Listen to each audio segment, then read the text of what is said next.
Sorry, थोडा lecture रेकॉर्डिंगचं राहिलं होतं इनिशियल पार्ट, बट काय हरकत नाही. फर्स्ट क्वेश्चन आहे, काही प्रॉब्लेम येणार नाही तुम्हाला. ठीक आहे. तर यामध्ये लक्ष द्या. 3 to 6 चालू, 6 to 9 चालू, 9 to 12 चालू आहेत आपण. ठीक आहे. परत एकदा 3 to 6, 6 to 9 आणि 9 to 12.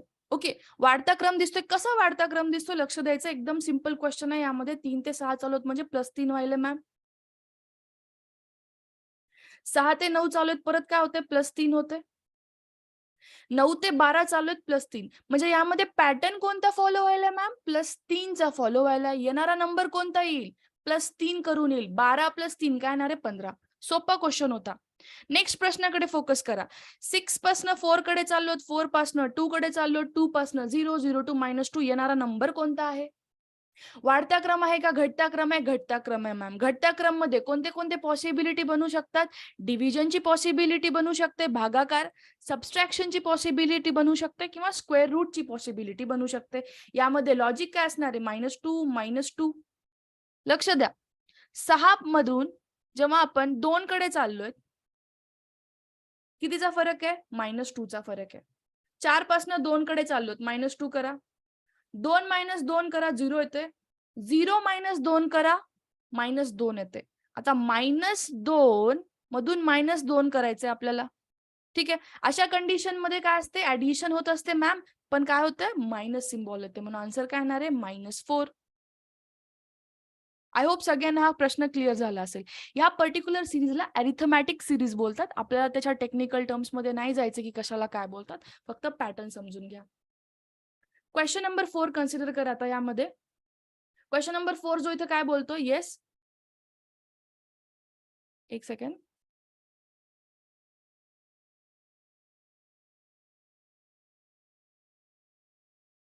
ओके. क्वेश्चन नंबर 4 काय बोलतो बघा. 2 ते 4, 4 ते 8, 8 ते 16. परत काय दिसतंय मॅम? वाढता क्रम दिसतोय. वाढत्या क्रम मध्ये मी तुम्हाला काय सांगितलं? ऍडिशन किंवा मल्टिप्लिकेशनची पॉसिबिलिटी असू शकते. 2 ते 4 चालू आहेत म्हणजे 2 नी मल्टिप्लाय केल्यावर 4 भेटणार आहे. 4 ते 8 चालू आहेत म्हणजे 2 नी मल्टिप्लाय करा मॅम, परत 8 भेटणार आहे. 4 गुणिले 2. 8 गुणिले 2 करा, परत काय भेटणार आहे? 16 भेटणार आहे. आता सांगा, 16 गुणिले आपण जेव्हा 2 करतो तेव्हा आन्सर काय येणार आहे? येस,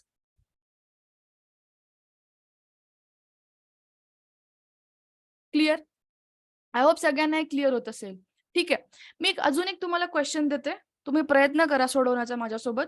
6 घ्या, 3 घ्या, 3/2 घ्या, ओके, 3/4 घ्या आणि 3/8 घ्या. ओके. आता हा जो क्रम आहे, वाढता क्रम आहे का घटता क्रम आहे? मला सांगा. 6 ते 3 चाललोय, डिक्रीजिंग पॅटर्न आहे. 3 ते 3/2 चाललोय, डिक्रीजिंग पॅटर्न आहे. 3 ते 4 चाललोय, परत डिक्रीजिंग आहे. म्हणजे पॅटर्न समजला का तुम्हाला? घटता क्रम आहे. घटता क्रम कशा पद्धतीने आहे लक्ष द्या आता. प्रयत्न करायचा माझ्यासोबत. 6 ला जेव्हा आपण 2 नी डिवाइड करतो मॅम, तेव्हा आपल्याला काय भेटणार आहे? 3. 3 ला जेव्हा आपण 2 नी डिवाइड करतो, आपल्याला काय भेटणार आहे? 3/2. 3/2 ला जेव्हा आपण 2 नी डिवाइड करतो, तेव्हा आपल्याला काय भेटणार आहे? आता हे बघा, हे भागाकारात आहे, हे पण आहे. हे बेसिकली मल्टिप्लिकेशन मध्ये जाणार आहे, म्हणून 3/4 भेटणार आहे. पुढचा नंबर 3/4 गुणिले 2 करा, सॉरी, भागिले 2 करा. काय भेटलं आपल्याला? 3/8 भेटलं. ठीक आहे. अशा पद्धतीने पुढचा नंबर काय येणार आहे लक्ष द्यायचं. 3/8 गुणिले 2 करा मॅम. 3/8 गुणिले 2 तर काय येणार आहे? हे डिव्हिजन मध्ये आहे पण इथे मल्टिप्लिकेशन मध्ये जाणार. 8 2 जर काय येणार आहे? 16. म्हणून पुढचा आन्सर काय येणार आहे? 3/16. आय होप सगळ्यांना हे क्लिअर असेल. एकदम क्लिअर. ओके. अशा पद्धतीचे प्रश्न येतात. आता याच्यावर मी जास्त फोकस करत आहे म्हणून ह्याचे क्वेश्चन्स जास्त आणले. ठीक आहे. दुसरा पॅटर्न मी काय सांगितलं? कन्क्ल्युजन काय निघालं? की मॅम वाढता क्रम असेल, इन्क्रीजिंग ऑर्डर असेल. मी परत एकदा सांगते, इन्क्रीजिंग वाढता क्रम दिसत असेल, इन्क्रीजिंग ऑर्डर दिसत असेल, तर त्यामध्ये लॉजिक कोणतं कोणतं बसू शकतं? ऍडिशनचं, मल्टिप्लिकेशनचं, दुसरं आहे स्क्वेअर्सचं किंवा क्यूबचं. आपण ऍडिशन वरचे एक्झाम्पल बघितले, आपण मल्टिप्लिकेशन वरचे एक्झाम्पल बघितले. आता आपण स्क्वेअर्स आणि क्यूब्स वरचे बघू. मला सांगा, 72 72 कशाचा क्यूब आहे का? नाहीये. 64 पण नाहीये, 521 पण नाहीये, 216 पण नाही, 36 पण नाहीये. बट एक सिरीज मध्ये प्रकार असतो, त्या सिरीजला बोलतात रिव्हर्सल सिरीज. रिव्हर्सल सिरीजचा अर्थ काय होतो? जे काही संख्या दिलेली आहे त्या संख्याला उलट करून बघायचं असतं आपल्याला. लक्ष द्या इथे. 72 नंबर आहे, मी याला 27 करते. 46 ला मी काय करत आहे? 64 करत आहे. याला 125 करते. जो काही संख्या दिलेला आहे आपल्याला त्याला काय करायचंय? कम्प्लीट उलट करायचंय. आय होप तुम्हाला समजत असेल.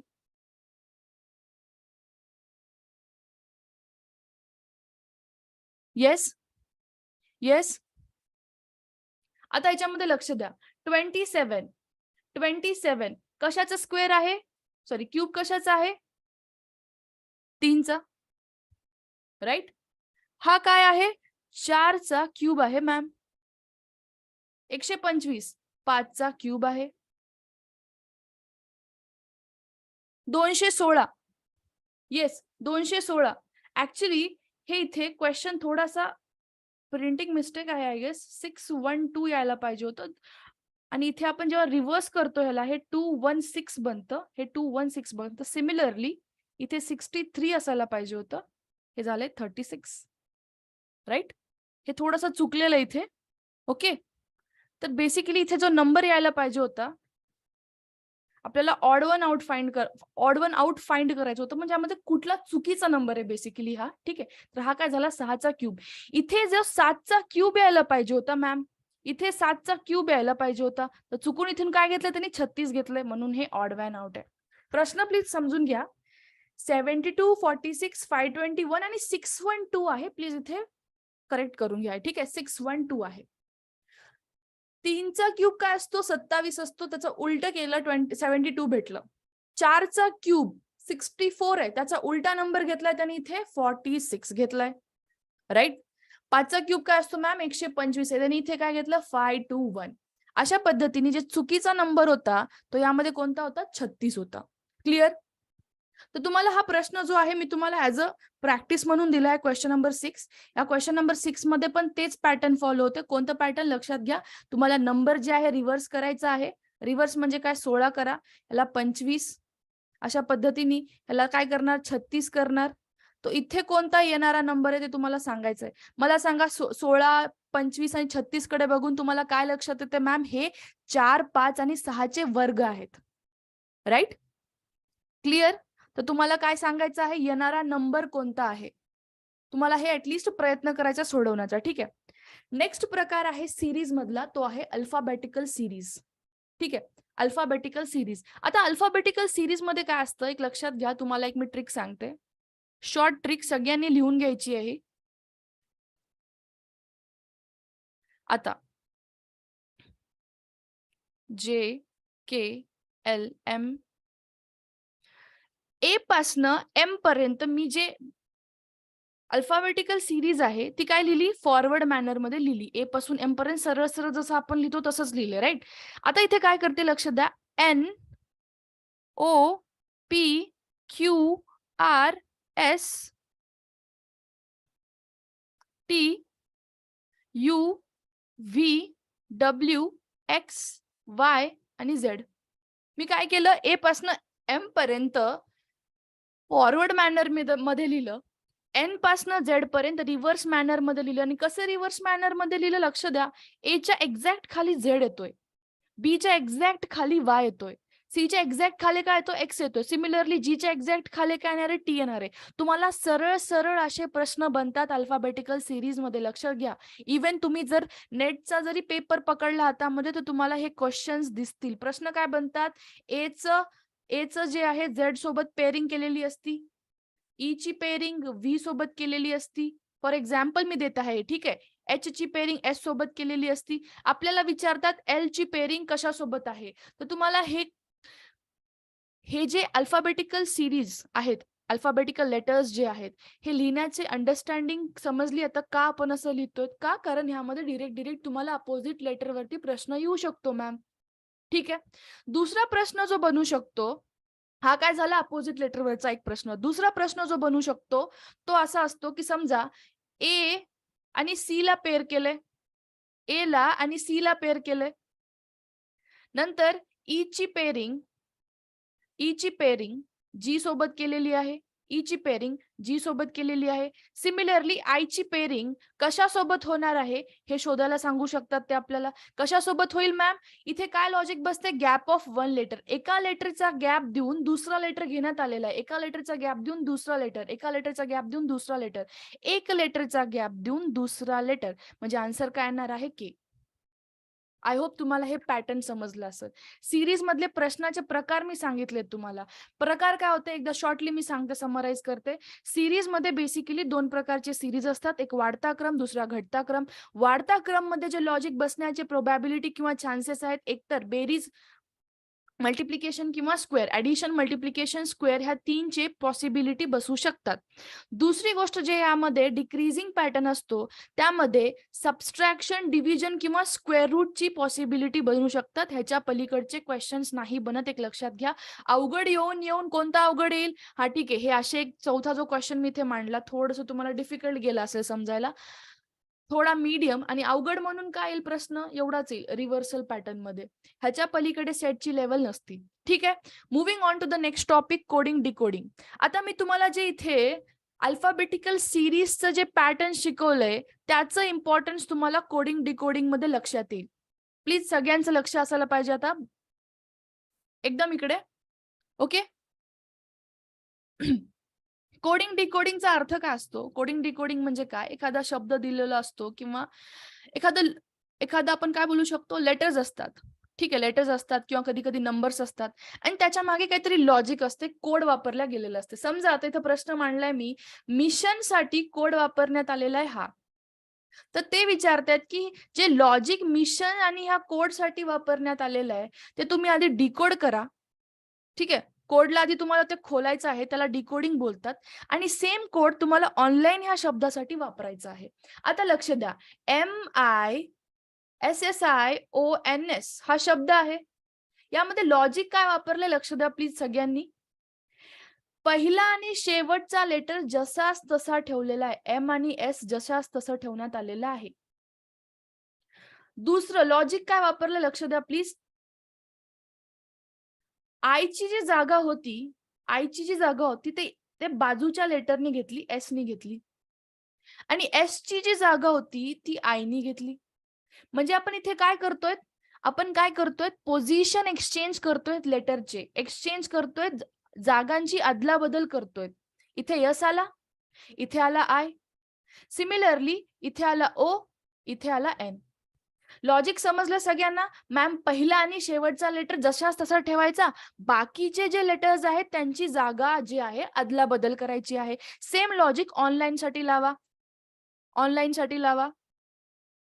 पहिला आणि शेवटचा लेटर ऍज इट इज, ओ आणि ई ऍज इट इज ठेवायचं. बाकीच्या लेटर्सची पोझिशन चेंज करा. एनच्या जागी एल येईल आणि एलच्या जागी एन येईल. सिमिलरली हा काय आहे? आय आहे. Okay, I. ओके, एनच्या जागी आय येईल आणि आयच्या जागी एन येईल. सो कोड काय आहे? OLNNIE. OLNNIE म्हणजे ऑप्शन नंबर 1 राईट आहे. आय होप तुम्हाला प्रश्नाचा पॅटर्न समजला असेल. ठीक आहे. सिमिलरली टाइप 2 दिला इथे मी बघा, प्लीज अंडरस्टँड करा. टायगर साठी जो कोड वापरण्यात आलेला आहे तो काय आहे? QDFHS. तर फिश साठी कोणता कोड येईल हे विचारले. आता ह्यामध्ये लॉजिक काय बघू, TIGER, टायगर. ओके, टायगर हा जो आहे शब्द आहे यामध्ये आपल्याला काय करायचं आहे? ह्याला कोड फॉर्मॅट मध्ये न्यायचं आहे. तर लक्षात घ्या यामध्ये कोड काय वापरलाय. पहिली गोष्ट यामध्ये मी अल्फाबेटिकल सिरीज दिले म्हणजे काहीतरी रिझन असेल, प्रत्येकाने व्यवस्थित लक्ष द्यायचंय प्लीज. टाइम कमी, आपल्याला जास्तीत जास्त पॉइंट कव्हर करायचे. पहिली गोष्ट जी आपण यामध्ये केली, टी चा पहिला लेटर कोणता आहे लक्ष द्या. टी च्या नंतर कोणता लेटर आहे? आय च्या नंतर कोणता लेटर आहे? जी च्या नंतर ई च्या नंतर आर. मी काय करते आता ह्या लेटर्सला रिव्हर्स मॅनर मध्ये लिहिते. रिव्हर्स म्हणजे काय? उलट लिहिते. आधी आर लिहिलं, मग जी, मग ई, आय आणि टी. लेटरला काय केलं? टायगरच्या लेटरला उलट लिहिलं.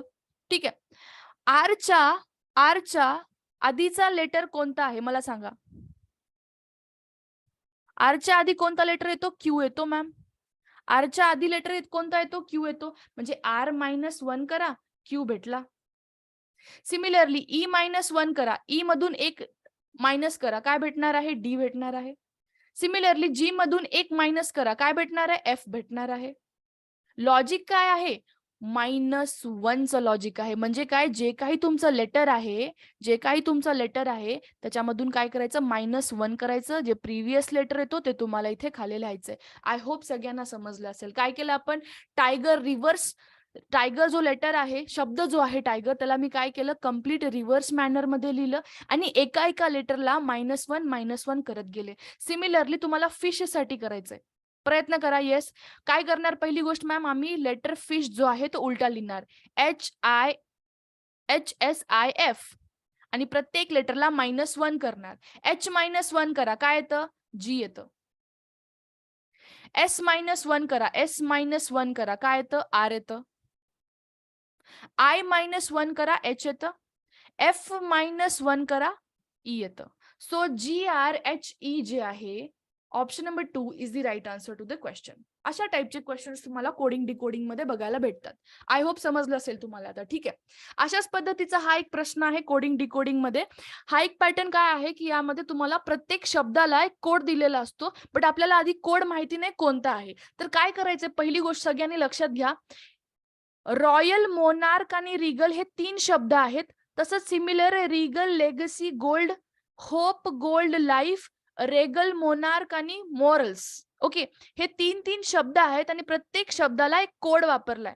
आपण हे नाही म्हणू शकत की रॉयल साठी मॅम @ सिम्बॉल आहे किंवा मोनार्क साठी हॅशटॅग आहे. नाही, चुकीचं आहे. आपल्याला काय करावं लागेल? आधी डिकोड करावं लागेल. कसं करणार? त्यासाठी मी तुम्हाला लॉजिक सांगते. पहिली गोष्ट तुम्हाला करायची आहे, तुम्ही कॉमन शब्द शोधायचे तुम्हाला. इथे पण रॉयल दिसतोय, इथे एक रॉयल दिसतोय, अजून कुठे रॉयल दिसतोय का? दिसत नाही. एक काम करू, आपण थोडंसं रबआउट करू. ओके, प्लीज लक्ष द्या. इथे रिगल, रिगल हा इथे एक शब्द आहे. रिगल अजून कुठे वापरलाय? ह्या स्टेटमेंट नंबर 2 मध्ये वापरला मॅम. सिमिलरली अजून कुठे रिगल दिसतोय का? हा, इथे दिसतोय. तर तुम्हाला काय करायचे? ह्या तिन्ही स्टेटमेंटचे जेवढे काही सिम्बॉल आहेत त्यांना कम्पेअर करायचं आहे. हे सेकंड स्टेटमेंटचे सिम्बॉल आहेत आणि हे शेवटच्या स्टेटमेंटचे सिम्बॉल. मला सांगा, तुम्ही तिन्ही वाक्याला कम्पेअर कराल, तिन्ही वाक्याचे जे काही कोड कम्पेअर कराल, तर मला सांगा असा कुठला सिम्बॉल आहे, असं कुठलं चिन्ह आहे जे तिन्ही सेंटेन्स मध्ये कॉमन यायलंय? असं शोधायचं. कुठं कोणतं कॉमन येतोय? स्टार कॉमन येतोय. स्टार इथे पण आहे, स्टार इथे पण आहे, स्टार इथे पण आहे. म्हणून रिगल शब्दासाठी कोणतं सिम्बॉल येईल मॅम? स्टार सिम्बॉल येईल. अशा पद्धतीने तुम्हाला प्रत्येक वर्ड साठी इथे काय करायचं आहे? एक सिम्बॉल शोधायचा आहे. नेक्स्ट वर्ड बघा इथे, गोल्ड. गोल्ड, गोल्ड 2 ठिकाणी गोल्ड दिसतंय मॅम. कुठल्या कुठल्या स्टेटमेंट मध्ये आहे? स्टेटमेंट नंबर 2 आणि स्टेटमेंट नंबर 4 मध्ये. तर असा, सॉरी 3 मध्ये, नॉट 4, 3 मध्ये, 2 आणि 3 मध्ये. तर असा सिम्बॉल शोधून काढा जे दोन्हीकडे सारखा दिसतो. दोन्हीकडे सारखा कोणता दिसतोय? पर्सेंटेज वाला सिम्बॉल. तर गोल्ड साठी कुठला सिम्बॉल येणार आहे? पर्सेंटेज. क्लिअर? तर मला सांगा, रिगल साठी आपल्याला सापडला, गोल्ड साठी सापडला, फक्त लेगसी राहिली. तर लेगसी साठी उरलेला सिम्बॉल येईल पर्सेंटेज. गेला मॅम, स्टार गेला, राहिला कोणता? प्रश्न, क्वेश्चन मार्क. क्लिअर? आता दुसरा, इथे बघा, मोनार्क इथे पण आहे, मोनार्क इथे पण आहे. फर्स्ट आणि लास्ट सेंटेन्सचे सिम्बॉल कम्पेअर करा. कोणता सिम्बॉल कॉमन दिसतोय? हॅशटॅग कॉमन दिसतोय मॅम. म्हणून मोनार्क ह्या जो वर्ड आहे ह्यासाठी काय वापरणार आहोत आपण? हॅशटॅग वापरणार आहोत. क्लिअर? क्लिअर? आता इथे राहिले काय? मॉरल्स राहिले.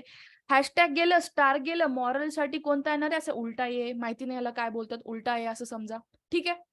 मोनार्क साठी सिम्बॉल गेला, रिगल साठी गेला, राहिलाय कोणता? रॉयल. तर रॉयल साठी कोणता सिम्बॉल येणार आहे? हो, @ येणार आहे. क्लिअर? क्लिअर सगळ्यांना? आता प्रत्येक लेटर साठी एक जो आहे तो काय झालाय? सिम्बॉल. पण राहिलाय कोणता शब्द मॅम? होप आणि लाईफ राहिले.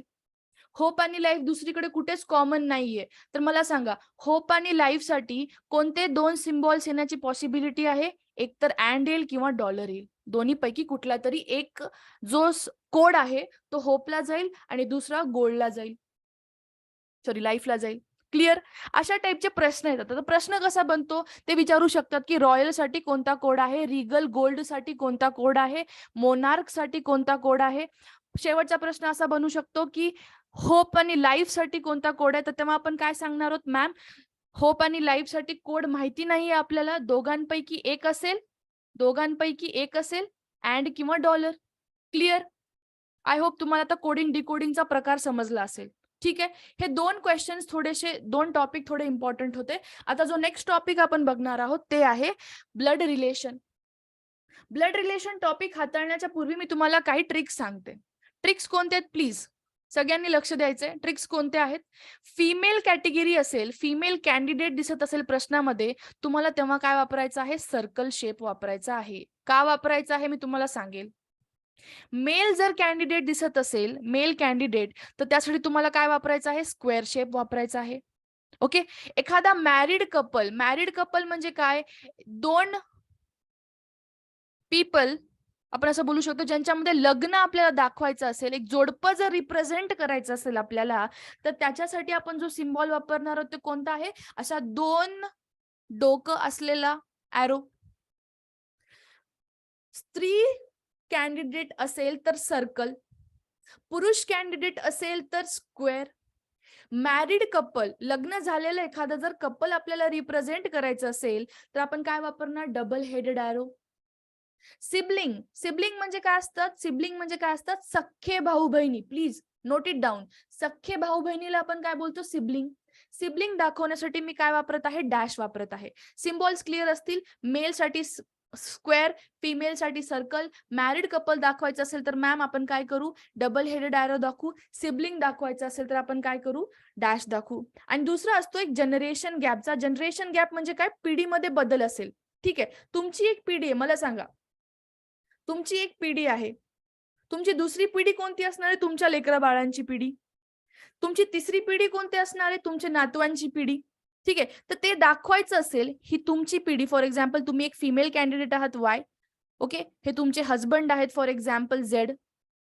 प्लीज थोडंसं सिम्बॉलकडे फोकस करा. आणि हे तुमचे लेकरं बाळ दाखवण्यासाठी मी इथे काय करत आहे? एक जनरेशन गॅपचा सिम्बॉल टाकून दिला. तुम्ही कोण आहात? फिमेल आहात म्हणून मी काय घेतला? सर्कल घेतला. तुमचे हजबंड कोण असतात? मेल कॅटेगरी असतात म्हणून मी इथे काय घेतलं? स्क्वेअर शेप घेतला. तुम्ही दोघं एक मॅरिड कपल आहात, लग्न झालेलं जोडपं आहात म्हणून मी तुमच्यासाठी काय घेतलेलं आहे? डबल हेडेड ॲरो घेतलं. जनरेशन गॅप दाखवायचंय आता मला इथे. Generation gap दाखवायचंय. मी काय केलं? पिढीमध्ये बदल दाखवायचा म्हणून मी इथे हा असा एक काय टाकलाय? ट्री डायग्राम सारखी एक सिम्बॉल टाकून दिली. ठीक आहे. आणि हे तुमचे कोण आहेत? लेकरं आहेत. दोन्ही मुली आहेत. तुम्हाला दिसतंय सर्कल वरून लक्षात येत आहे की दोन्ही फिमेल आहेत आणि दोघीही सिबलिंग्स आहेत. सख्खे भाऊ, सख्या बहिणी आहेत म्हणून ह्या दोघांमध्ये मी डॅश वापरला. आय नो थोडं फास्ट होतंय. पॉसिबली रेकॉर्डेड परत एकदा बघा, तुम्हाला अजून आयडिया येईल. ठीक आहे. Moving on to the question. आता क्वेश्चन दिलाय मी इथे तुमच्यासाठी. A is brother of B. ए कोण आहे? ब्रदर आहे. ए कोण आहे? भाऊ आहे. कोणाचा भाऊ आहे? बीचा भाऊ आहे. ए भाऊ आहे म्हणजे मॅम ए कोण असणार आहे? मेल असणार आहे, पुरुष असणार आहे. बी इज सिस्टर ऑफ सी. बी कोण आहे? सिस्टर आहे. कोणाची सिस्टर आहे? सी ची सिस्टर आहे, फिमेल कॅटेगरी आहे म्हणून सर्कल शेप दिला मी. She is daughter. She daughter आहे. सी एक मुलगी आहे बोलत. इथे घ्या प्लीज. सी ही एम ची मुलगी आहे. एम. ओके. सी कोण आहे? मुलगी आहे. मुलगी आहे म्हणून मी सर्कल शेप घेतलं. कोणाची मुलगी आहे? एमची. एमचं माहिती आहे का? यम कोण आहे माहितीये का? मेल आहे का फिमेल आहे माहितीये का? नाही माहिती. ठीक आहे. पण नेक्स्ट सेंटेन्स वाचा यामध्ये. X is father of A and B. X कोण आहे? एक्स कोण आहे? फादर आहे बोललेले. कोणाचे फादर आहेत? ए आणि बी चे. आता याला मी डायग्रामॅटिकली कसं रिप्रेझेंट करते बघा. ए हा कोण आहे? बी चा भाऊ आहे. बी का कोण आहे? भाई आहे. ठीक आहे. तर भाई आहे म्हणजे कोण? डॅश दाखवल्या दोघांमध्ये.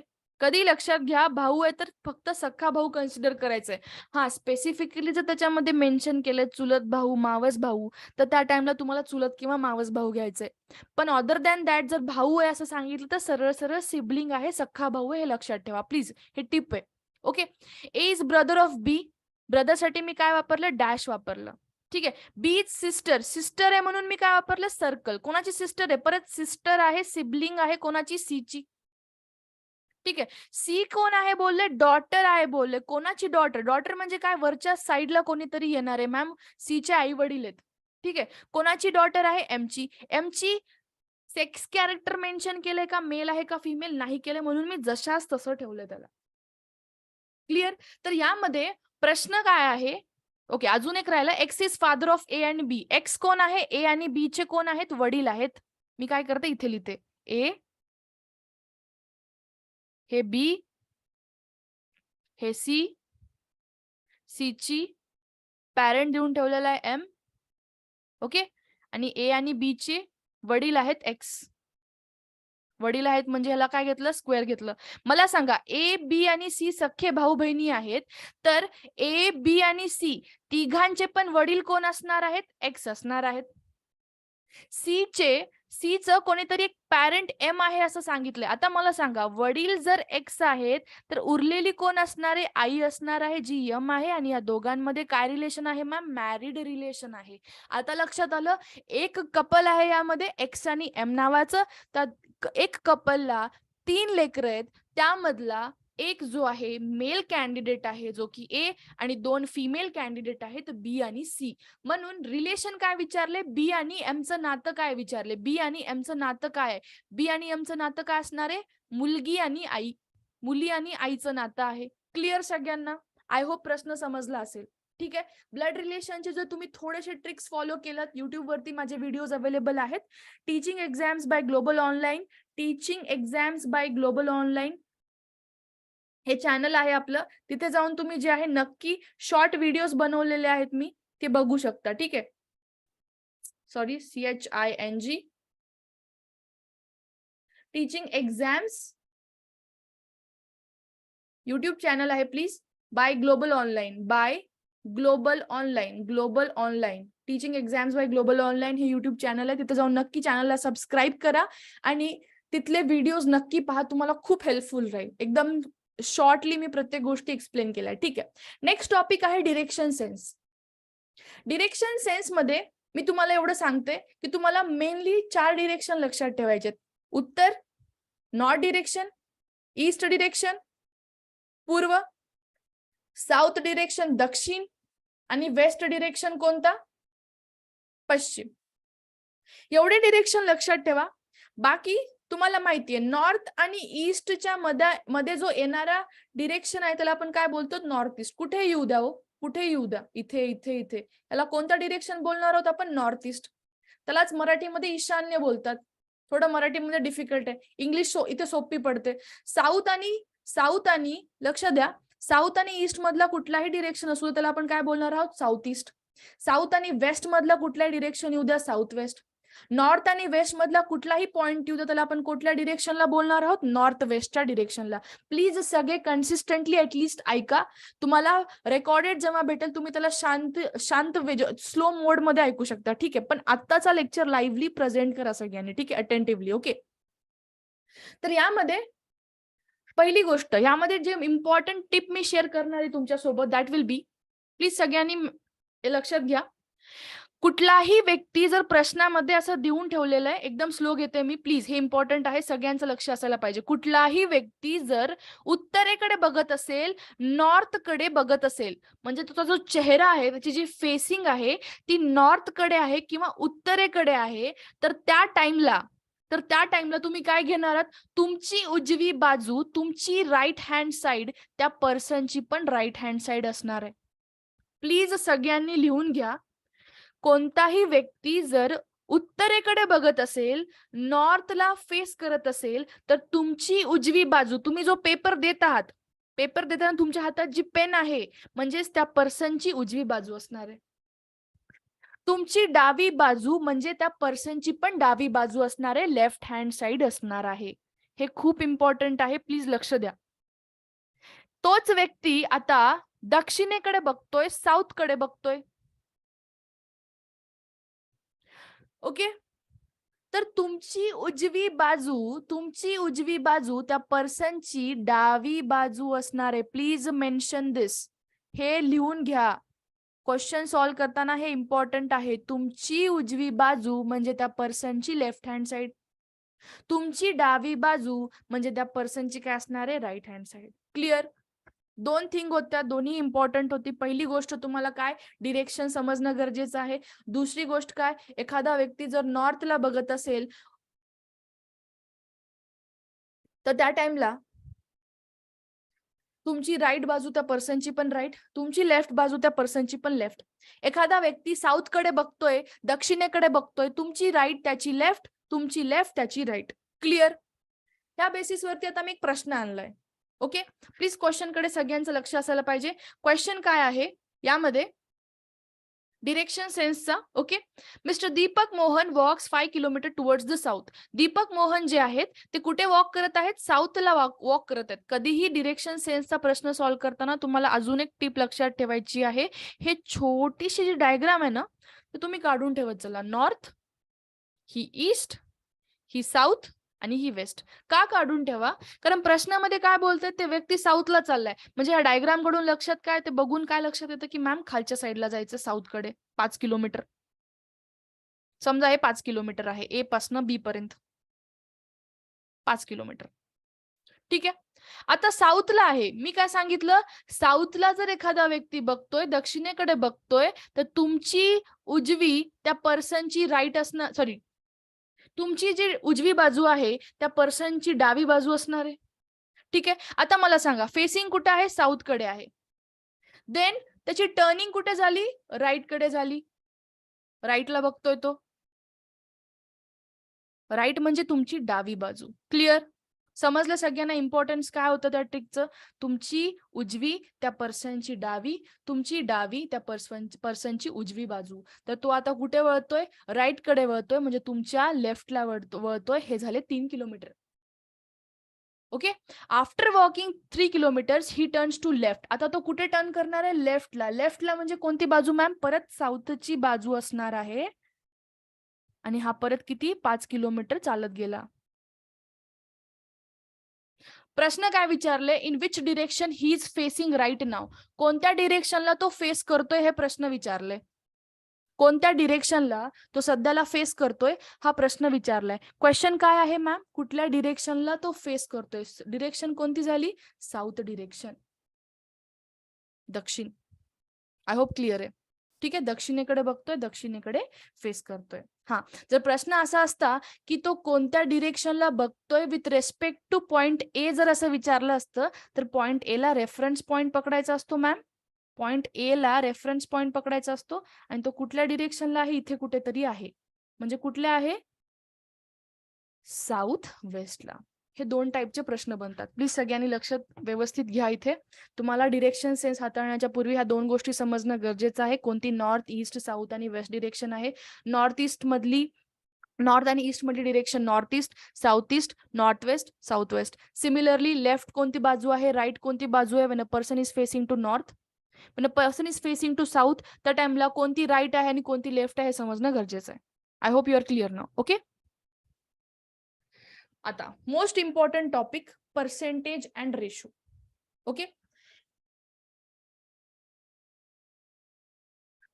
ओके, हे टॉपिक घेऊ थोडासा, एक एक 15 ते 20 सेकंडचा वॉटर ब्रेक घेऊ आपण आणि मग परत कंटिन्यू करू. ठीक आहे. आता हे प्रश्न पर्सेंटेज समजण्याच्या आधी तुम्हाला एक गोष्ट समजायला पाहिजे की टक्केवारी कशी काढायची आहे. ठीक आहे, मी सोप्या भाषेत तुम्हाला सांगते. फॉर एक्झाम्पल, 20% जर आपल्याला 1000 रुपयाचे काढायचे असतील, ठीक आहे, प्लीज प्रश्न समजून घ्या. 1000 रुपये दिलेले आहेत तुमच्याकडे आणि मी तुम्हाला म्हणते की त्या 1000 रुपयाचे तुम्ही 20% मला देऊन टाका. 1000 रुपये तुमच्याकडे आहेत, त्यापैकी 20% जर मला द्या बोलत असेल मी, तर लक्षात घ्या 20% 1000 रुपयाचे किती असतं. जर हे तुम्हाला सिंपल गोष्ट काढता येत नसेल तर त्या स्टुडंटसाठी हा क्लास आहे. प्लीज लक्ष द्या. 1000, जी काही संख्या दिलेली आहे तुमच्याकडे, त्या प्रत्येक संख्येला, किती संख्या असू द्या, 100 रुपये असू द्या, 10 रुपये असू द्या, 1000 असू द्या, 10,000 असू द्या, 1,00,000 असू द्या, कोणतीही संख्या जर तुमच्याकडे असेल तर त्या संख्याला तुम्हाला काय कन्सिडर करायचं आहे, 100% कन्सिडर करायचं आहे मुळामध्ये. क्लिअर? कुठलीही संख्या तुमच्याकडे असेल, कुठलीही व्हॅल्यू असेल, त्या प्रत्येक व्हॅल्यूला तुम्ही 100% पकडणार. ओके. आता ह्या 100% जर मला, हे ठीक आहे, हे सध्याला थोडं साईडला असू द्या, 20%. ओके. या 100% जर मला 10% काढायचे असतील, तुम्हाला एक बेसिक अंडरस्टँडिंग सांगते. कधी पण जी व्हॅल्यू असते, त्या व्हॅल्यूला जर आपण एक डिजिट नंतर डेसिमल पॉइंट देतो, तेव्हा ते काय होतात? 10% होतात. त्याच व्हॅल्यूला जेव्हा आपण 2 डिजिटच्या नंतर, इथे किती दिले? एका डिजिटच्या नंतर दिले. इथे किती डिजिटच्या नंतर दिले? 1-2 डिजिटच्या नंतर दिले. डेसिमल पॉइंट म्हणजे ते झाले 1%. म्हणजे इथे किती झाले मॅम? ₹100 10%चे आणि ₹10 1%चे. क्लिअर? ₹1000 म्हणजे काय आहे? 100%. ₹100 म्हणजे एक डिजिटच्या नंतर डेसिमल पॉइंट दिला म्हणजे ते किती झाले? ₹100 10%. ₹10 2 डिजिटच्या नंतर डेसिमल पॉइंट दिला, तो किती झाला? 1%. मला सांगा आता 10% तुम्ही शोधलात, किती आले? ₹100. तर 20% किती येणार आहे तो?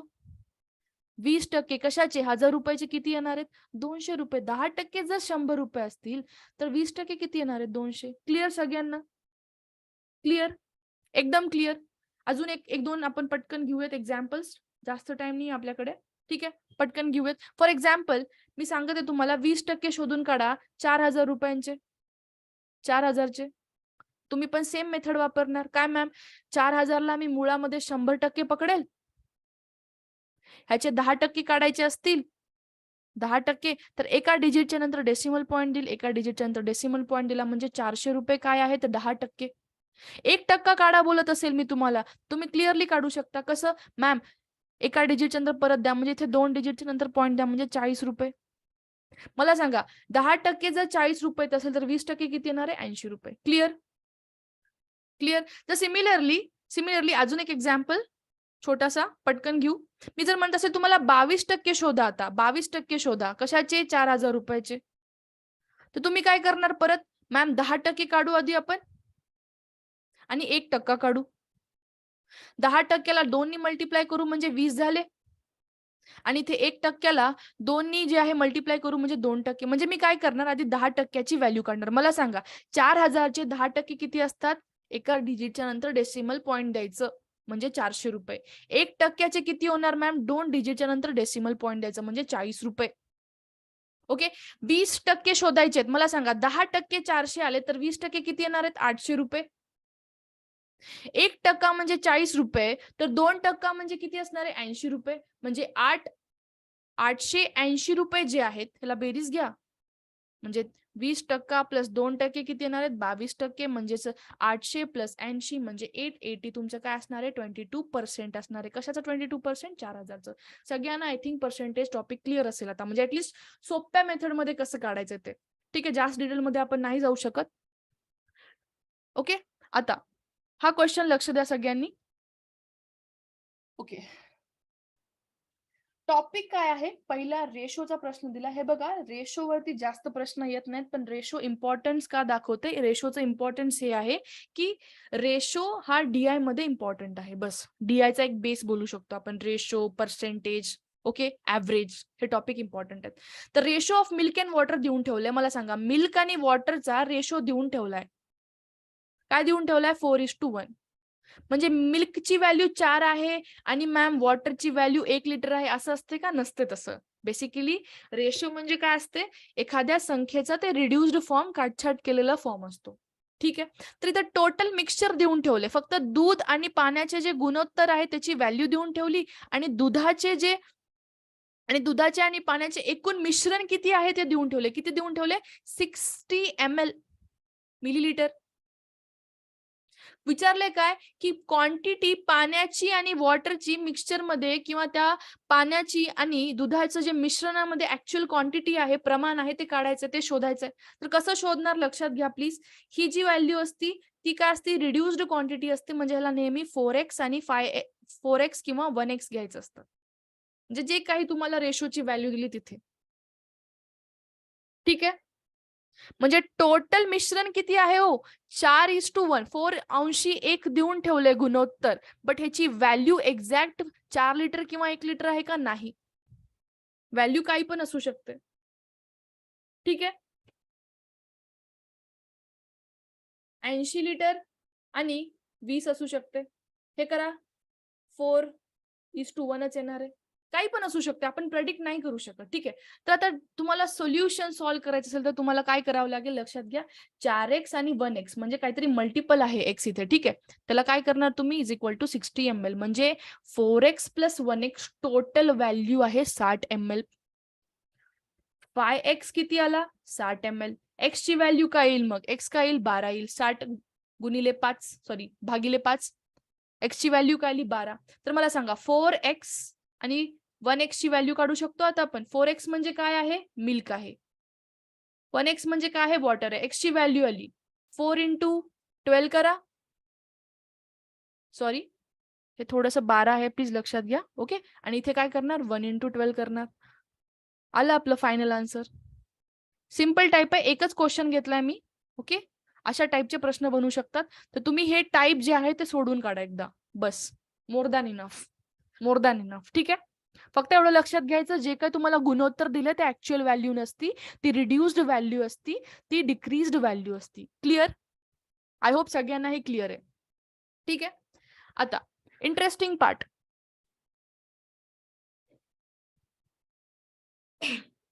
पर्सेंटेजचा क्वेश्चन आहे.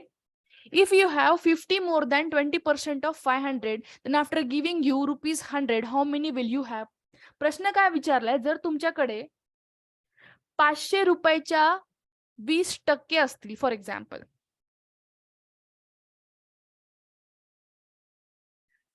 %20 कशाचे? थोडंसं मराठीमध्ये ट्रान्सलेशन मध्ये प्रॉब्लेम येऊ शकतो. ठीक आहे. 20% कशाचे आहेत 500चे. 20% 500. इफ यू हॅव 50 मोर म्हणजे 20% 500 पेक्षा तुमच्याकडे 50 रुपये जर जास्त असतील. प्रश्नाचा पॅटर्न समजून घ्या. 20% 500 रुपये. 20% कशाचे 500 रुपयाचे जे काय येईल त्याच्यापेक्षा 50 रुपये जर तुमच्याकडे जास्त असतील तर जे काही तुमची व्हॅल्यू येईल त्यामधून तुम्हाला अजून 100 रुपये देऊन टाकायचे. तर तुमच्याकडे आता किती व्हॅल्यू राहणार आहे हा प्रश्न विचारला. आधी आपण काय करू 20% 500 रुपयाचे काढू. आपल्याला माहित आहे 500 रुपयाला आपण काय कन्सिडर करणार मॅम मुळामध्ये 100. तर 10% किती येणार आहे 50 येणार आहे. राईट. 50 गुणिले 2 करा. समजत आहे का 500 म्हणजे 100% मुळामध्ये. ह्याची 10%ची व्हॅल्यू किती येणार आहे 50 रुपये.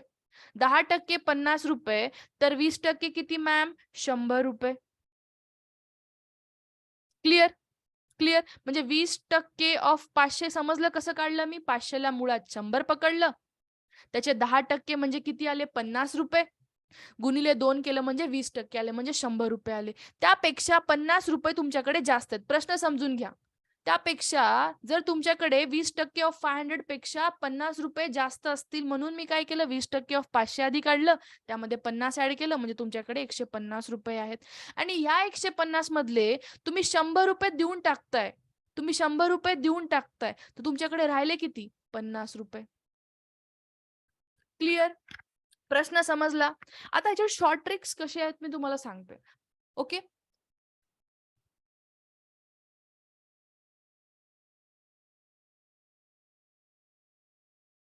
Okay fine. शॉर्ट ट्रिक समजले ना तुम्हाला काय होतं 20% ऑफ 500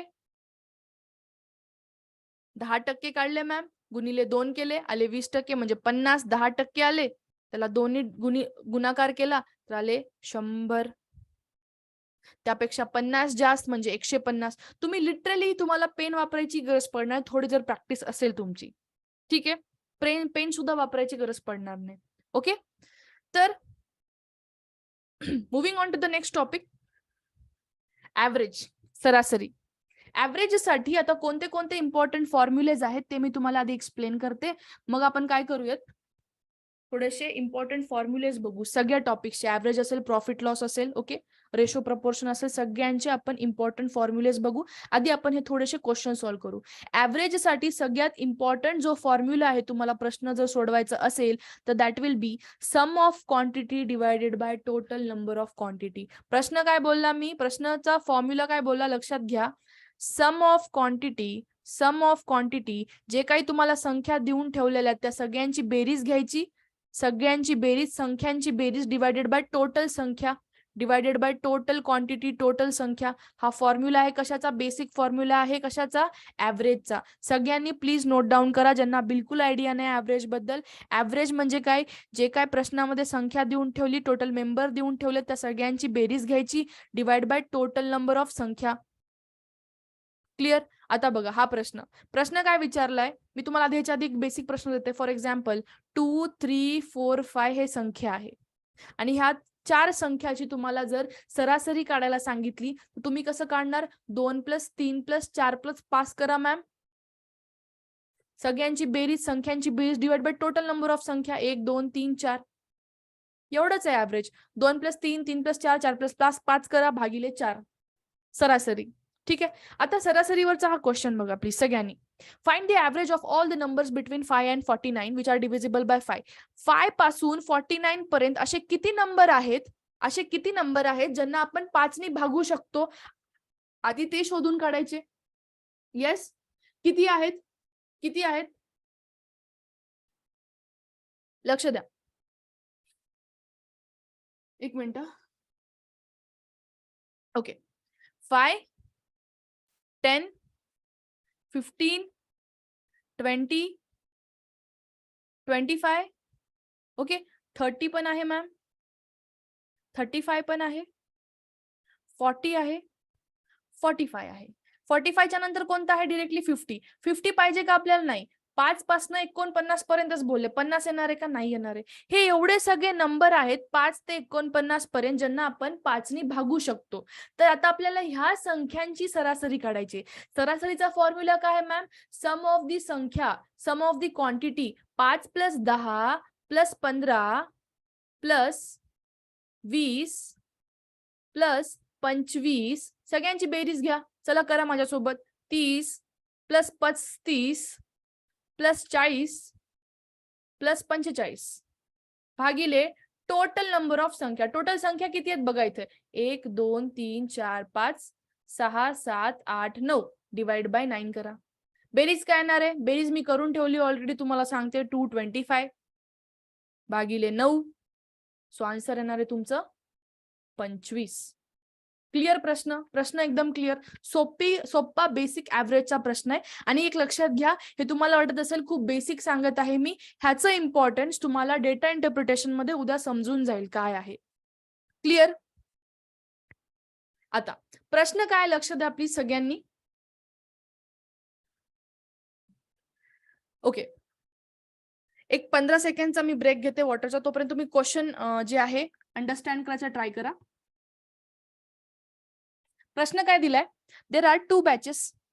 2 बॅचेस आहेत. एका बॅच मध्ये 36 स्टुडंट्स आहेत, दुसऱ्या बॅच मध्ये जे आहेत 44 स्टुडंट आहेत. आणि average weight of whole class देऊन ठेवलाय. ठीक आहे. Average weight of whole class शोधायचा आहे, पण ऍव्हरेज वेट ऑफ बॅचेस देऊन ठेवलेत. एकाचा आहे 40 आणि दुसऱ्याचा आहे 35. तर ह्या क्वेश्चनला तुम्ही कशा पद्धतीने डील करता? ह्या स्टुडंट्सला माहिती असेल जे माझा क्लास अटेंड करतात रेग्युलर बेसिसवरती. काल परवाच मी हा क्वेश्चन घेतलाय. येस, 15 सेकंड द्या फक्त मला. I am back.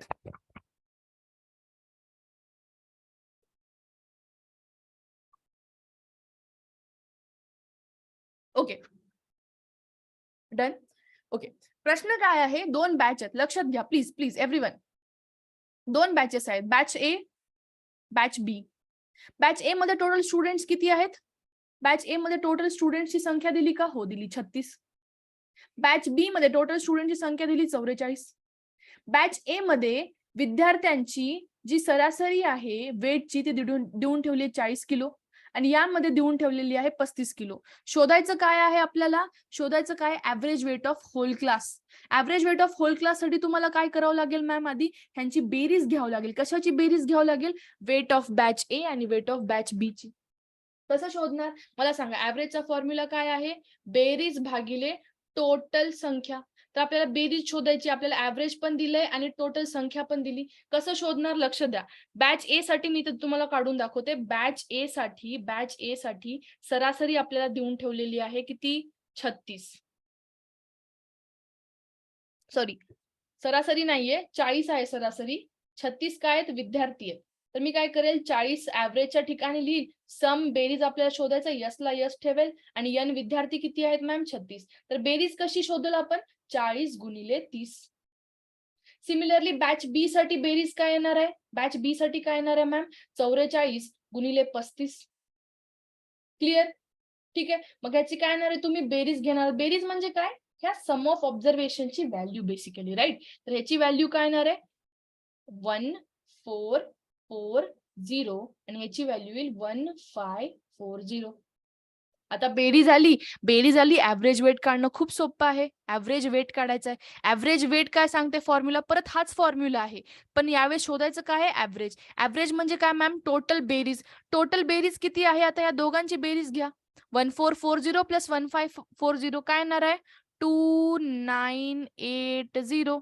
टोटल बेरीज भागिले टोटल विद्यार्थी दोन्ही बॅचेसचे किती आहेत, एका 36 आहेत, एका 44 आहेत. तर टोटल विद्यार्थी किती होणार 80 विद्यार्थी होणार. क्लिअर? सिंपल क्वेश्चन होता.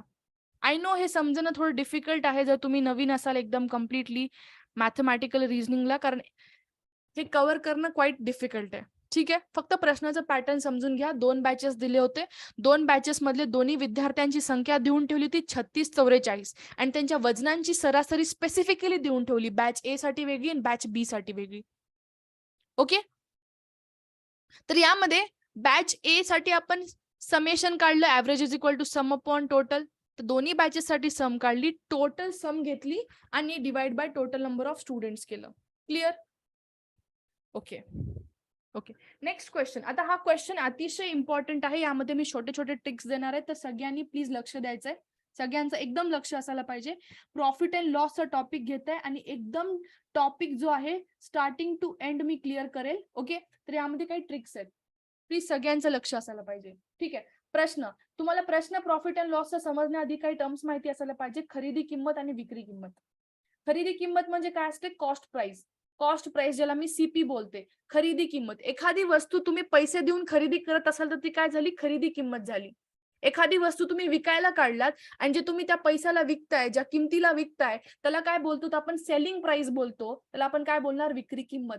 तर एसपी काय असणार आहे, विक्री. प्लीज सगळ्यांनी लिहून घ्या हे साईडला. एसपी म्हणजे काय असणार आहे, विक्री किंमत, that is selling price. CP म्हणजे काय आहे, कॉस्ट प्राइस, दॅट इज खरेदी किंमत. दोन्ही स्टेटमेंट क्लिअर. खरेदी किंमत काय, जे आपण पॉकेटमधनं पैसे देतो एखाद्या वस्तू विकत घेण्यासाठी, त्याला खरेदी किंमत. जे पैसे आपल्याला येत आहेत एखादी वस्तू विकल्यानंतर, ते काय झाली, विक्री किंमत, सेलिंग प्राइस. प्रश्न काय दिला, प्लीज सगळ्यांचं लक्ष असायला पाहिजे. 6400 ला जर मी एखादा टेबल विकत घेत असेल तर त्यावरती मला 20% लॉस झालाय, तर आपल्याला शोधायचं काय आहे, कॉस्ट प्राइस शोधायचं आहे. तर या प्रश्नामध्ये मी इथे लिहित आहे सेलिंग प्राइस आणि एक साइडला लिहित आहे कॉस्ट प्राइस. प्लीज फॉर्म्युला लक्षात घ्या. ओके, एक्झॅक्ट मी इथे काय दिले लक्ष द्या. खरेदी किंमत दिली का विक्री किंमत घेतली, विक्री किंमत दिलेली आहे. सोल्ड, सोल्ड, विक्री, विक्री, विक्री म्हणजे काय असते, विक्री म्हणजे काय असते, सेलिंग प्राइस. एक्झॅक्ट मी ह्याच्या खाली लिहिल. ओके, कॉस्ट प्राइस दिली का, कॉस्ट प्राइस दिली का प्रश्नामध्ये, दिली नाही, शोधायचं आहे. खरेदी किंमत शोधायचं आहे. क्लिअर?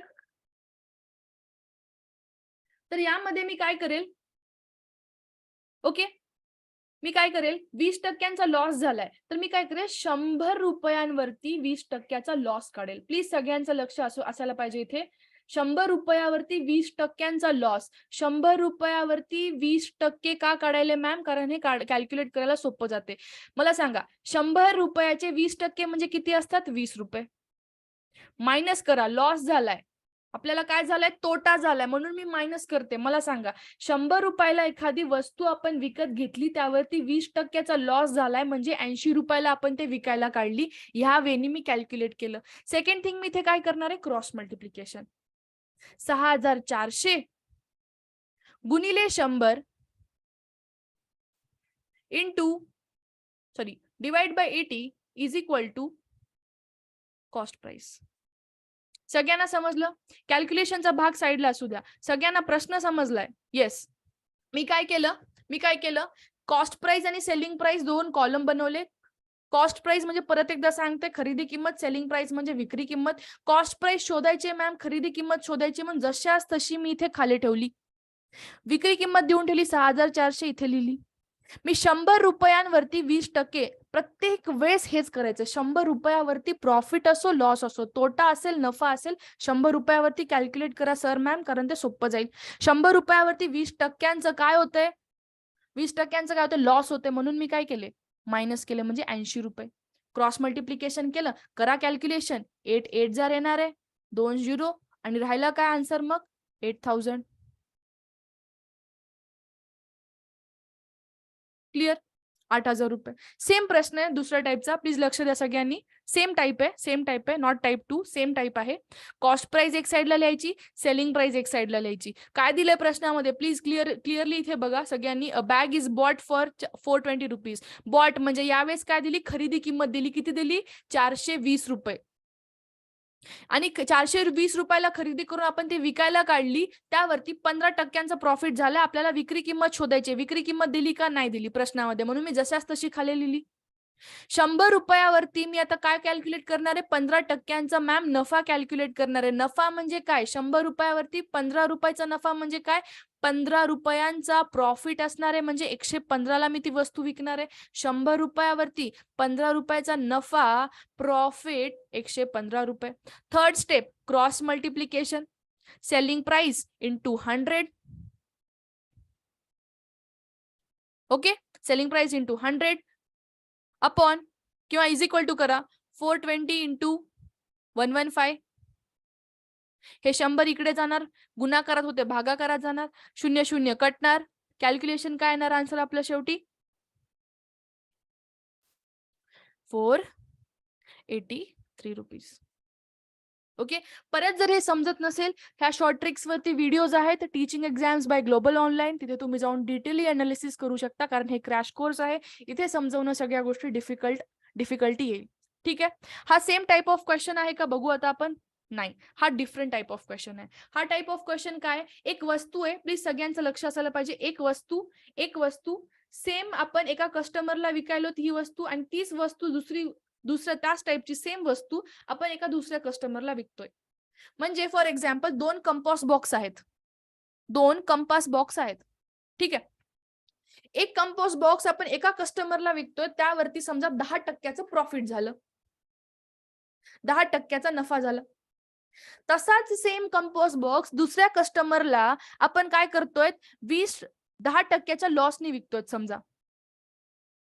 ठीक आहे, हा एक प्रश्न त्याचा टाइप बनू शकतो. दुसऱ्या प्रश्नाचा टाइप जो बनू शकतो तो, फॉर एक्झाम्पल एक बॉटल आहे आपल्याकडे, एक बॉटल आहे. ओके, ह्या बॉटलवरती 10% आपल्याला लॉस झालाय, किंवा ते सेम कंपोस्ट बॉक्स पकडा, 10% काय झालं, तोटा झालाय. पण आपल्याला ही बॉटल 10% प्रॉफिटनी विकायला पाहिजे होती, किंवा 20% प्रॉफिटनी विकायला पाहिजे होती. जर असा प्रश्न आला तर त्यासाठी कोणती ट्रिक वापरायची मी तुम्हाला सांगेल. लक्ष द्या. पहिला आता हा जो क्वेश्चन आहे हा कोणत्या टाइपचा आहे, हा टाइप 2 चा आहे, तो क्लिअर करून घेऊ आपण. वस्तू आहे, एक वस्तू आहे, बॉटल आहे, बॉटलची किंमत दिली 270. ओके, किंमत म्हणजे काय, selling price. By selling a bottle for rupees 270, म्हणजे एक बाटली आहे 270 ला विकल्यानंतर त्या दुकानदाराला 10%चा तोटा झाला. बॉटल विकली, 10%चा तोटा होऊन गेला. ठीक आहे, हीच बॉटल जर समजा त्यांनी 20%च्या प्रॉफिटने विकली असती, तर ती बॉटलची किंमत काय असली असती, प्रश्न हा आहे. तर सगळ्यांनी लक्ष द्या, हा क्वेश्चन कसा सॉल्व्ह करायचा, 270 गुणिले करायचं, डॅश देऊन टाकायचा. ठीक आहे, जी गोष्ट फ्युचर मध्ये होणार आहे ते वरच्या साईडला लिहायची, पास्ट मध्ये जी होणार आहे ती खालच्या साईडला. मॅम काय बोलताय, फ्युचर आणि पास्ट, लक्ष द्या. 10%चा लॉस होऊन गेला, भूतकाळ झाला तो, 10%चा लॉस होऊन गेला. परत 100 रुपयांवरती 10%चा लॉस म्हणजे काय, ती वस्तू आपण 90 ला विकतोय. ती वस्तू आपण कितीला विकतोय, 90 ला विकतोय. भूतकाळातली गोष्ट, होऊन गेलेली गोष्ट खालच्या साईडला. अपेक्षित काय आहे, 20%चा प्रॉफिट व्हायला पाहिजे मॅम फ्युचर मध्ये, 20%चा प्रॉफिट यायला पाहिजे, नफा मिळायला पाहिजे. तर मी काय करणार, फ्युचर वाली व्हॅल्यू वरच्या साईडला लिहिणार. 100 रुपयांवरती 20%चा नफा कॅल्क्युलेट करायचा आहे मला, म्हणजे 120 ला. क्लिअर, वरती 120 लिहिणार. जी गोष्ट, प्लीज परत एकदा अंडरस्टँड करून घ्या, जी गोष्ट आपल्याला फ्युचर मध्ये पाहिजे ती खालच्या साईडला लिहायची, सॉरी वरच्या साईडला लिहायची इथे. फ्युचर मध्ये अपेक्षित आहे की ते मी 20% नफाने विकायला पाहिजे, 10% नफा किंवा प्रॉफिटने विकायला पाहिजे, 100% नफाने विकायला पाहिजे, ती वस्तू वरच्या साईडला. ज्या गोष्टी होऊन गेल्यात, प्रॉफिट होऊन गेला, लॉस होऊन गेला, पण होऊन गेल्यात, ती खाली. करा कॅल्क्युलेशन. काय येणार आहे? 9 3 27, 12 3 काय तर 36, 360 रुपये. आय होप सगळ्यांना हा क्वेश्चन क्लिअर असेल. अँड जे स्टुडंट्स ओल्ड आहेत ते बॅच माझी जॉईन करत असतील रेग्युलर बेसिसवरती, त्यांना खूप सोपं गेलं असेल. ओके. आता मी तुम्हाला दुसरा प्रश्न काय सांगितला, एक आर्टिकल, हाच टाईप आहे, लक्ष द्या. एक आर्टिकल आहे 45 रुपयाचा आर्टिकल आहे, त्याची सेलिंग प्राइस काय आहे? 45 रुपये. एक आर्टिकल जेव्हा आपण 45 ला विकतो, 45 रुपये काय आहे त्याची विक्री किंमत आहे, तर त्या टाइमला त्यावरती लॉस होतो 10%चा. लॉस होऊन गेला 10%चा. म्हणजे 100 रुपयावरती 10%चा लॉस म्हणजे 10 रुपयाचा, म्हणजे ती वस्तू काय आहे? 90 रुपयाला आपण पास्ट मध्ये विकली.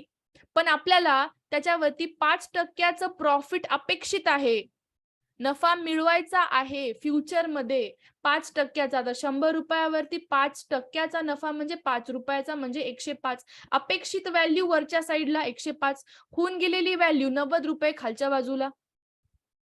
करा कॅल्क्युलेशन. 2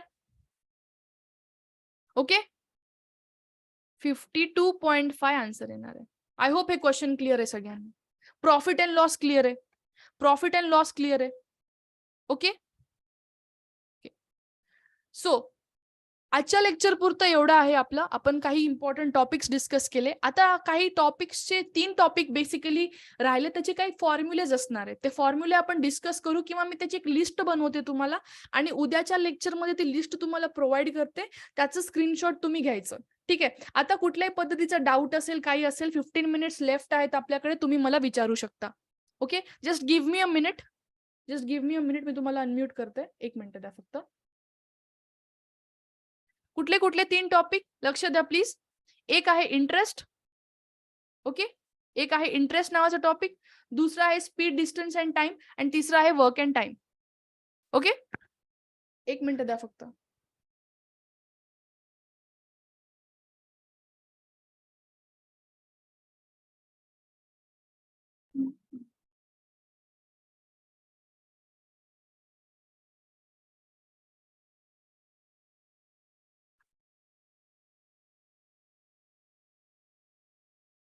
ओके. सो एक एक करून मला क्वेश्चन विचारू शकता. आता 1च सेकंड द्या मला. 1 सेकंड फक्त, 1 सेकंड.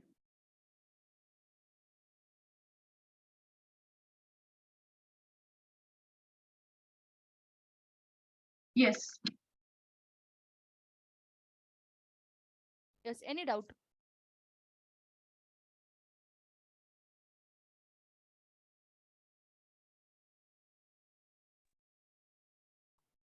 येस, विचारू शकता आता.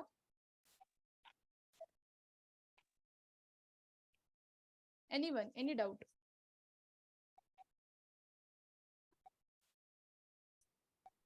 येस प्रियंका मॅम, तुम्ही अनम्यूट करून मला बोलू शकता आता. येस अर्चना मॅम, कुणाला काही डाऊट?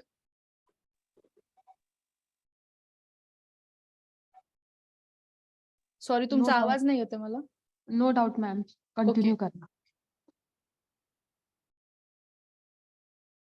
नाही, बेसिकली हे जे शेवटचे 15 मिनिट आहेत ते डाऊट साठी देण्यात आलेले आहेत. तुम्हाला डाऊट विचारणं गरजेचं आहे. ठीक आहे. कोणाला काही डाऊट असतील, लेट मी नो.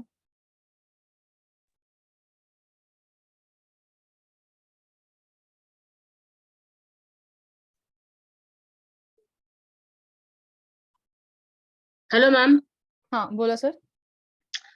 मॅम, जे रिमेनिंग टॉपिक्स आहेत, इंटरेस्ट वगैरे किंवा स्पीड, डिस्टन्स अँड टाइम किंवा मग वर्क अँड टाइम, त्याचे फक्त तुम्ही फॉर्म्युलाज प्रोव्हाइड करणार आहात की काही त्यामध्ये डिस्कशन पण होईल? मॅम डिस्कशन तर पॉसिबल नाहीये टाइम इश्यूजमुळे. ठीक आहे. तर मी अशा टाइपचे फॉर्म्युलेज डिस्कस करेल जे प्रत्येक टाइप ऑफ क्वेश्चनशी रिलेटेड असेल. फॉर एक्झाम्पल वर्क, डिस्टन्स आणि स्पीडचे जे तुम्ही जर टॉपिक काढला, ठीक आहे, जे क्वेश्चन, प्रत्येक क्वेश्चनला प्लीज ज्यांना गरज आहे त्यांनी प्लीज म्यूट करा. Yes Archana ma'am please call mute करा तुम्ही. तर त्याच्या रिलेटेड मी मॅम टाईपच्या बेसिसवरती क्वेश्चन जे फॉर्म्युले प्रोव्हाइड करेल. फक्त टाइम, वर्क, स्पीड, डिस्टन्स हे नाही, पर्सेंटेज असेल, रेशो प्रपोर्शन असेल, ऍव्हरेज असेल, प्रॉफिट लॉस असेल, इंटरेस्ट असेल, वर्क टाइम, स्पीड, डिस्टन्स हे सगळ्या टॉपिकचे मी तुम्हाला ऑलमोस्ट 6 to 7 टॉपिक्स आहेत आपल्याकडे, राईट. हो. त्याचे सगळे फॉर्म्युले प्रोव्हाइड करेल. ओके. काही असे आता फॉर्म्युले जसं की शॉपकीपर वाला झाला, ठीक आहे. Shopkeeper incurred a profit, shopkeeper incurred a loss. तर ह्याचे फॉर्म्युले जरी टाकलं तर तुम्हाला क्वेश्चन सॉल्व्ह करता येईल. असे काही फॉर्म्युले आहेत माझ्याकडे.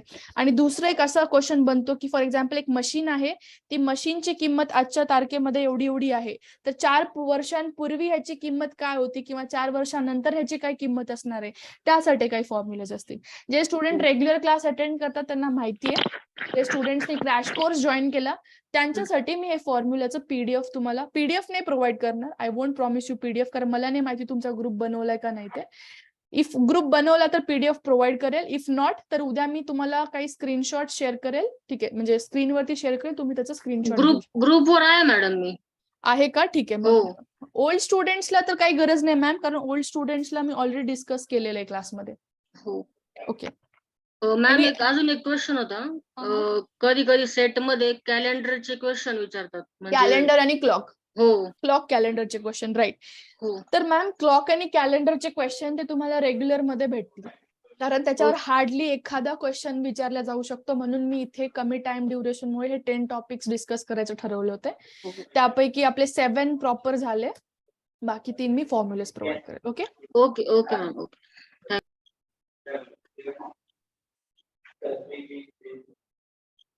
Any doubt?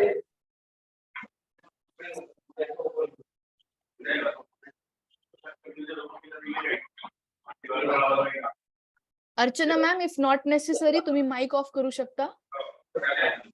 Archana Ramteke ma'am.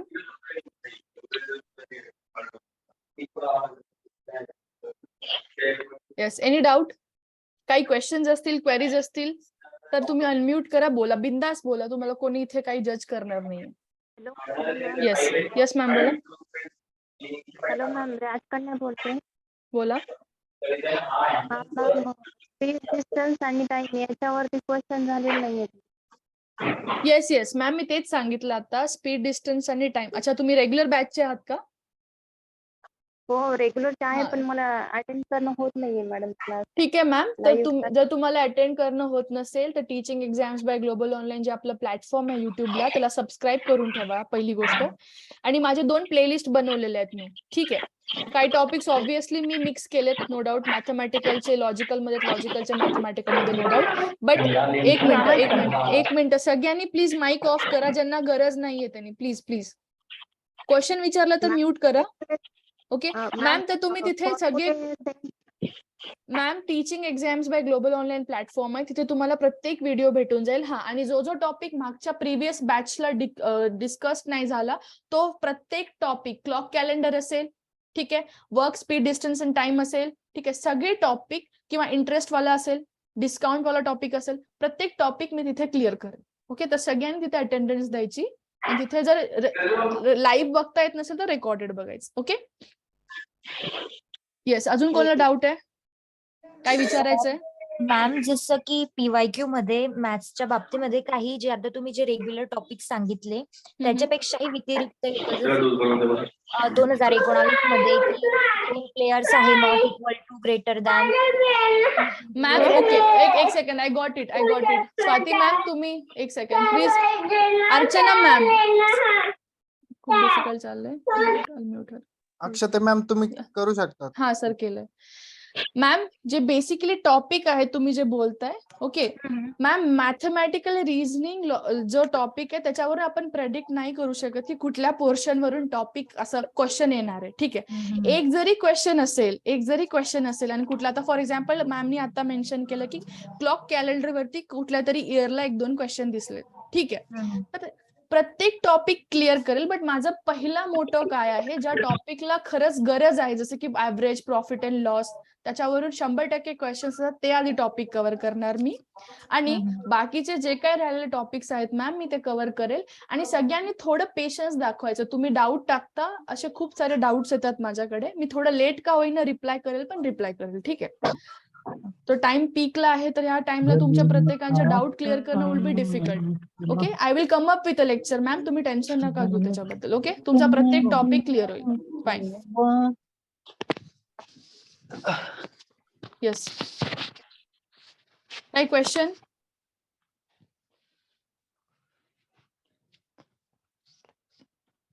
काही क्वेश्चन, एनी डाऊट? आपल्याकडे अजून 7 मिनिटं शिल्लक आहेत, तर आपण कुठलाही डाऊट असेल तर विचारू शकता.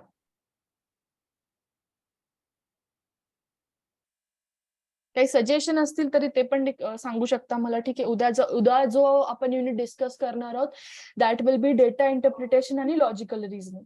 ओके मॅम, आणि आपण रेग्युलर बॅच मध्ये पीवायक्यू डिस्कस करतो का मॅथ्सचे पूर्ण? No no no.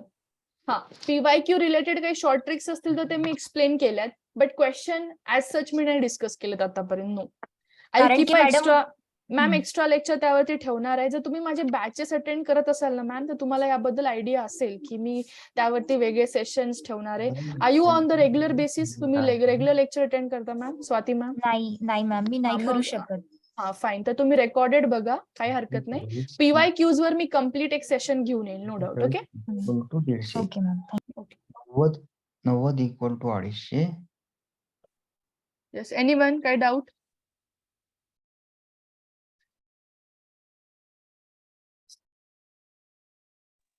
Hello ma'am. हा, बोला. हा मॅम, तुम्ही जे टॉपिक वाईज जाता, जे टीचिंग करता, तर त्यामध्ये तुम्ही PYQ जे सेम असते मागच्या एक्झाम मध्ये आलेले वगैरे, तसे तुम्ही एक्झाम्पल सॉल्व्ह करून दाखवता. ओके, ठीक आहे, चालेल. ठीक आहे. म्हणजे थोडं आणखीन आम्हाला रिअलाइज या, शुअर शुअर ते शुअर, चालेल. ठीक आहे मॅम, चालेल. थँक्यू.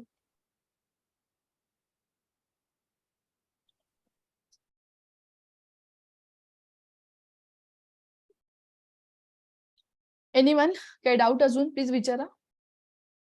शेवटचे 15 मिनिटं जे आहेत स्पेसिफिकली सांगण्यात आले की डाऊट साठी ठेवायचे, तर डाऊट विचारू शकता प्लीज, बिंदास विचारू शकता. काही सजेशन असेल तर ते टाकू शकता, काही प्रॉब्लेम नाही. मॅम, आता लास्ट आपले जे 2-3 टॉपिक राहिले, डाटा इंटरप्रिटेशन वगैरे, हा हा, तर त्यामध्ये मी लास्ट 2021 ची सेटची एक्झाम दिलेली आहे. 2-3 एक्झाम दिल्या. ओके. तर मी ना त्या पेपर मध्ये जे क्वेश्चन आहेत ते तुम्ही एक्झाम्पल जेव्हा सॉल्व्ह करता त्यावेळेस ते दाखवा, म्हणजे थोडंसं आमचे डाऊट लवकर क्लिअर होतात. म्हणजे तुमचं म्हणणं आहे की मी पीवायक्यूज घेऊ उद्याच्या लेक्चर मध्ये डेटा इंटरप्रिटेशनचे? म्हणजे आपण जेव्हा जो पण टॉपिक शिकवतो त्यावेळेस तुम्ही ते लास्ट जे एक्झाम्पल असतात ते जर घेतले आम्हाला दाखवण्यासाठी, तर आम्हाला लवकर समजेल. ठीक आहे, काही प्रॉब्लेम नाही, चालेल.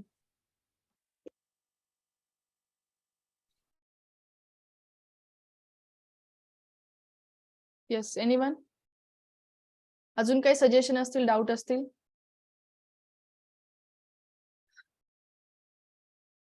मॅम, या 10 टॉपिक मध्ये सिलोजिझम नाही घेतला. सिलोजिझम हा टॉपिक लॉजिकल मध्ये येतो. ओके, वेन डायग्राम असेल, सिलॉग असेल. Okay, no issues. तुमचा कोणताही टॉपिक मी नाही सोडणार, ह्याची गॅरंटी मी देईल, at least for the regular students. Okay, कुठलाही टॉपिक तुमचा मिस नाही करणार. बट माझं म्हणणं हे आहे की टाइम कमी आहे, अशा गोष्टींवर फोकस करा, अशा गोष्टींवर फोकस करा for all the students. Okay, या प्रिव्हियस पीवायक्यूज मी 100% डिस्कस करणार वैष्णवी मॅम, काही प्रॉब्लेम नाही. माझी सगळ्यांना एक सजेशन आहे की टाइम कमी आहे आणि या कमी टाइम मध्ये तुम्ही मॅक्सिमम स्कोर कुठे करता येईल त्याच्याकडे फोकस करा. ठीक आहे. येस, अजून बोला मॅम. येस, बोला. हॅलो मॅम, आज फक्त युनिट 5 होता ना? Yes yes, only single unit mathematical reasoning. आणि उद्याला लॉजिकल रिझनिंग आहे का? उद्या लॉजिकल रिझनिंग आणि DI एकत्र होईल. DI चे आपण 1 ते 2 क्वेश्चन इंटरेस्ट टॉपिक काय आहे थोडं सांगाल का? मॅम इंटरेस्ट टॉपिकचे जे काही रिक्वायर्ड गोष्टी आहेत ते उद्या मी क्लासमध्ये हे करून देईल, तुम्हाला डिस्कस करून टाकेल. ठीक आहे, कारण टाइमचा आपल्याला थोडासा प्रॉब्लेम येईल उद्या. थोडासा कसं आहे, लॉजिकल रिझनिंग मॅक्सिमम थेरॉटिकल मध्ये जातो. ठीक आहे, तर सिलोजिझमचे काही मी असे इम्पॉर्टंट क्वेश्चन डिस्कस करेल की किती टाईपचे क्वेश्चन येऊ शकतात सिलोजिझम मध्ये. एक दुसरी गोष्ट, वेन डायग्राम वरती आपण 1-2 क्वेश्चन्स बघू, 2. आणि डिरेक्टली जो आहे आपण टॉपिक जो हाताळणार मग थेरॉटिकल पोर्शन जे आहे जसं की टाईप ऑफ रिझनिंग असेल. ठीक आहे, हे सगळे लॉजिकल रिझनिंगचा पोर्शन डिस्कस करू. आणि 1 ते 2 क्वेश्चन, जसं की मॅमनी सांगितलं की PYQs डिस्कस करा. आपण एक काय करू की PYQ घेऊ, फक्त डेटा इंटरप्रिटेशनचे 1 ते 2 PYQ घेऊ, म्हणजे उद्याचं सॉर्टेड होईल. आणि जे काही टाइम राहिलेला राहील, ओके, उरलेला, त्यामध्ये आपण काय करू, जे काही इंटरेस्ट असेल, वर्क टाइम, स्पीड डिस्टन्स, त्याचे थोडे असे फॉर्म्युले डिस्कस करू जे एक्झाम रेलेव्हेंट असतील. ओके. हॅलो मॅम, हा, डाटा इंटरप्रिटेशन मध्ये ना table reading, line graph reading, histogram reading आणि पाय चार्ट रिडिंग आहे. म्हणजे हे सगळे सेमच क्वेश्चन येतात का याच्यामध्ये? सेम क्वेश्चन म्हणजे, सॉरी मला नाही समजलं मॅम. म्हणजे जो चार्ट दिलेला असतो रिडिंगला, त्याच्या खाली जे क्वेश्चन्स असतात मॅम डेटा इंटरप्रिटेशनचं तुम्ही नका टेन्शन घेऊ, उद्या डिस्कस करू. बेसिकली त्यामध्ये 3 ते 4 प्रकारचे क्वेश्चन्स बनतात. जसं की तुम्ही बोललात बार ग्राफ वरती एक असतो. ठीक आहे, पाय चार्ट वरती एक असतो, बेसिकली टेबल वरती पण असतो. आणि ते जे क्वेश्चन्स असतात त्याला जर आपण अनालिसिस केलं व्यवस्थित बसून, तर तुम्हाला पर्सेंटेज थोडा टॉपिक ऑब्व्हियसली दिसेल. पर्सेंटेज थोडा नाही, 100% एक क्वेश्चन पर्सेंटेज वर बनतो. पाय चार्ट मध्ये एक डिफरंट टाईप ऑफ क्वेश्चन जो बनतो तो अँगल वरचा बनतो. ठीक आहे, तो एक पॉइंट असेल.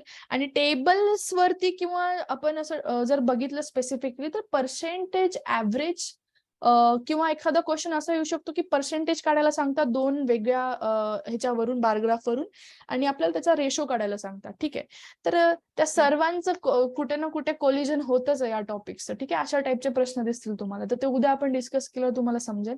अटलीस्ट मी PYQ जे आहे 2019 पासूनचे घेते सगळे. 2-3 जे काही क्वेश्चन बनतील ते आपण कव्हर करू उद्याच्या लेक्चरमध्ये. Okay okay, okay, thank you ma'am. Welcome. ठीक आहे, what is the time now? Time झालेला आहे, आपण सेशनला इथे एंड करू. आणि उद्याच्या सेशनसाठी प्लीज सगळ्यांनी अटेंडन्स दाखवा. ऑलमोस्ट 80 स्टुडंट्स प्लस होते. ओके, चालेल. सो तुम्ही ग्रुप जे आहे ते लीव्ह करू शकता. थँक्यू.